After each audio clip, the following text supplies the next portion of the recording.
গাছ কাটতে গিয়ে গাছে চাপা পড়ে মর্মান্তিক মৃত্যু হলো 50 বছর বয়সী এক শ্রমিকের। ঘটনা খোয়াইয়ের ধলাবিল পালপাড়া এলাকায়। ঘটনার বিবরণী জানা যায়, শুক্রবার সকালে শ্রমিক সুকুমার মালাকার অন্যান্য শ্রমিকদের সাথে একটি গাছের এক পাশ কেটে অন্য পাশে যান কাটার জন্য। সেই সময় গাছটি ওনার উপর পড়ে যায়। সাথে সাথে অন্যান্য শ্রমিকরা ওনাকে ঘটনাস্থল থেকে উদ্ধার করে খোয়াই জেলা হাসপাতালে নিয়ে যায়।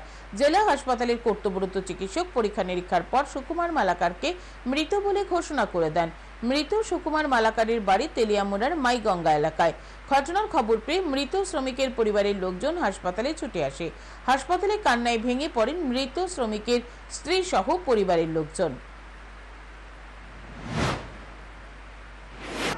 তাই কি মারা গেছে? আমি রাস্তার মধ্যে গেছে। কয়টার সময় আনুমানিক ঘটনাটা? ঘটনাটা 10:30 এমন। এরপরে আপনারা কই লইছেন তেনে রে? হসপিটাল লইছি। কয় জেলা হাসপাতালে? তানে পরিবারের লোকেরা আইছেনি? কোন আছে? তানের বাড়ি কোনানে? তানের বাড়ি হচ্ছে তেলিয়ামুড়া মাইগঙ্গা।